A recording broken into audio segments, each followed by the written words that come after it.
আপনার বাচ্চা কি উল্টো? আপনার বাচ্চা কি ব্রিজ পজিশনে আছে? বাচ্চা উল্টো থাকলে কি বাবু হতে পারে? ছেলে নাকি মেয়ে? এই পুরা বিষয়টাই আমি আজকে ক্লিয়ার করব। হ্যালো ভিউয়ার্স, আসসালামু আলাইকুম। Welcome back to my channel. তো সর্বপ্রথম আমি বলি, আমার ১ম সন্তানটি মেয়ে, আলহামদুলিল্লাহ ২য় সন্তানটি ছেলে। তো আমি কিন্তু আপনাদের সাথে যেগুলো শেয়ার করে আসছি বা শেয়ার করে থাকি, সেগুলো কিন্তু সবকিছুই আমার ব্যক্তিগত সিম্পটমস বা আমার ব্যক্তিগত অভিজ্ঞতা, আইডিয়া থেকে কিন্তু আমি আপনাদের মাঝে শেয়ার করে আসছি। আমি কিন্তু এখানে অন্য কারো কোনো কিছু শেয়ার করছি না। তো শুরুতেই আমি বলি, আমার মেয়ে বাবু যখন হয়েছিল, তখন ও কোনো ব্রিজ পজিশনে ছিল না। ওর পজিশন সবকিছু ঠিকঠাক ছিল। এবং ডক্টর বলছিল যে ও নরমালে হবে, কিন্তু কপাল খারাপ, একটা সমস্যার কারণে নরমাল হয়নি। যার কারণে আমার সিজার করানো লাগছিল। বাকি সবকিছুই কিন্তু ঠিক ছিল। আমার ছেলে বাবুর সময় ১ম দিক থেকে ১ম দিক থেকে ঠিক পজিশনে ছিল। কিন্তু মাঝখানের দিক থেকে মানে মাঝের দিকে কখনো ব্রিজ পজিশনও ছিল, মানে উল্টো ছিল। আবার যখন আমার মানে সিজার হবে, সিজারের ১ সপ্তাহ মানে ডেট দেওয়ার যে আগে একটা আলতা করেছিলাম, তখন যখন আলতা করছি তখন আবার দেখছি ও আবার ঠিক পজিশনে চলে আসছে। তো শেষের দিকে কিন্তু সব বাবুরাই কিন্তু ঠিক পজিশনে চলে আসবে। আ আগে উল্টো থাকুক আর যেরকমই থাকুক না কেন, ও কিন্তু ডেলিভারির আগে ঠিক পজিশনে চলে আসবে। আর সেটা কিন্তু আপনি অবশ্যই বুঝতে পারবেন যে বাবুর মাথাটা যখন নিচের দিকে আসবে, সেটা একদম বোঝা যায়। জানি না কে বুঝতে পারেন, আমি কিন্তু এটা বুঝতে পারছিলাম। যাই হোক, তো আমার ছেলে বাবু কিন্তু ব্রিজ পজিশনে ছিল, কিন্তু মেয়ে বাবু কিন্তু ব্রিজ পজিশনে ছিল না। মানে মেয়ে বাবু উল্টো ছিল না, ছেলে বাবু কিন্তু অবশ্যই উল্টো ছিল। তো অনেক প্রেগনেন্সিতে আছে যে ব্রিজ পজিশনেই থেকে যায়, উল্টোই থেকে যায়। আ সেক্ষেত্রে হয় কি, নরমাল ডেলিভারিটা হয় না। রিস্ক থাকে অনেক, আর করানো উচিত না। সেক্ষেত্রে আপনার সিজার করাতে হবে কনফার্ম। আ তো দেখা যায় সিজারের আগে ডক্টররা অবশ্যই আলতা করে দেখে নেয় বাচ্চাটা ঠিক পজিশনে আছে কিনা। তো আমি আপনাদের সাথে আরেকটা বিষয় ক্লিয়ার করি। তো আপনারা তো জানলেন যে আমার মেয়ে ঠিক ছিল কিন্তু ছেলে উল্টো ছিল। তো আমার এক রিলেটিভ, তারও কিন্তু বেবি এরকমের উল্টো ছিল।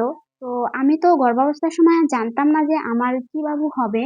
তখন আমি তার কাছে শেয়ার করছিলাম যে আমার বাবুটা উল্টো। তখন সেও বলছিল তার বাবুটা উল্টো। কিন্তু তার কিন্তু ছিল মেয়ে বাবু। তার মেয়ে বাবু ছিল, তাও কিন্তু উল্টো ছিল। আমার ছেলে বাবু ছিল, তাও কিন্তু উল্টো ছিল। আসলে এই যে পজিশন, আ উল্টো বা ঠিক যাই বলেন না কেন, এটা দেখে কি কখনোই বোঝা যায় যে ছেলে হবে নাকি মেয়ে হবে? তবে আমি অনেকের মুখেই শুনেছি যে ছেলে বাবুরা নাকি একটু বেশি ব্রিজ পজিশনে থাকে। কতটা সত্য আমি জানি না। কিন্তু আমার ছেলে বাবু ছিল, হ্যাঁ। তবে আমি মনে করি এই সকল বিষয় আসলে কান না দেওয়াই ভালো। এই উল্টো বা দিক, এ বিষয় দিয়ে কিন্তু আসলে কখনোই জেন্ডার নির্ধারণ করা যায় না বা ছেলে বা মেয়ে বোঝা যায় না। আপনি যদি সঠিকভাবে জানতে চান যে আপনার গর্ভের সন্তানটি কি ছেলে নাকি মেয়ে, তাহলে অবশ্যই আপনাকে ভালো কোনো জায়গায় আল্ট্রাসোনোগ্রাফি করে তার মাধ্যমে জেনে নিতে হবে। এভাবে উল্টো বা দিক, এইসব বিষয় দিয়ে কিন্তু আসলে কখনোই সঠিকভাবে জানা যায় না, বা এই ভুলভাল তথ্য শুনে কখনো মন খারাপ করা উচিত না। তবে হ্যাঁ, দেখা যায় কিছু symptoms আছে যেগুলো দ্বারা অবশ্যই বোঝা যায় ছেলে নাকি মেয়ে। যেমন ধরেন, আমাদের দাদি-নানিরা তারা কিন্তু কখনোই আলতা করত না। তারা কিন্তু তাদের কিন্তু বেবিও হতো অনেকগুলো। আর তারা হতে কিন্তু এরকমের symptoms গুলো বুঝে যেত যে আসলে কোনটা হলে কিরকম লাগলে কি হবে। তো সেরকম কিছু আ স্পেশাল symptoms আছে যেগুলো দ্বারা কিন্তু অবশ্যই বোঝা যায় যে ছেলে হবে নাকি মেয়ে হবে। যেমন ধরেন, আমি আমার ব্যক্তিগত যে symptoms দ্বারাই আমি বুঝতে পারছিলাম আ আমার এবার ছেলে হবে। কারণ আমার মেয়ের যে symptoms গুলো ছিল, ছেলের বেলায় সেই symptoms গুলো আলাদা ছিল। ২-১ টা symptoms মিল ছিল। যার কারণে আমি অনেকটাই সিউর ছিলাম যে আলহামদুলিল্লাহ আমার ছেলে হবে। আর আল্লাহর রহমতে আপনাদের দোয়ায় আমার কিন্তু ছেলে হয়েছিল। তবে এরকম কিছু symptoms আছে যেগুলো আ বিলিভ করা যায়। তবে 100% বলা যায় না। অনেকের সাথে দেখা যায় মিলেও কিন্তু আ হয় না, এক হয় না।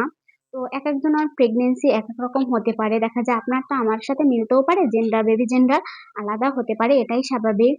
তো আমার এই চ্যানেলে কিন্তু আমি আমার এই ব্যক্তিগত যে ছেলে-মেয়ে হবার symptoms গুলো কিন্তু দিয়ে রাখছি। আপনারা চাইলে সেগুলো ঘুরে, ঘুরে বেছে, বেছে নিয়ে দেখতে পারেন। আর আমি আমার পার্সোনাল ফেসবুক পেজে অনেক ধরনের ব্লগ শেয়ার করে থাকি। আর সেখানে আমি আমার ম্যাটেরিয়ালস, হাতের ম্যাটেরিয়ালস দিয়ে চুড়ি বানানো আরো বিভিন্ন ধরনের ব্লগ শেয়ার করে থাকি। তো আপনারা চাইলে সেখানে আপনারা ফলো দিয়ে আসতে পারেন, আমার সাথে এড হতে পারেন।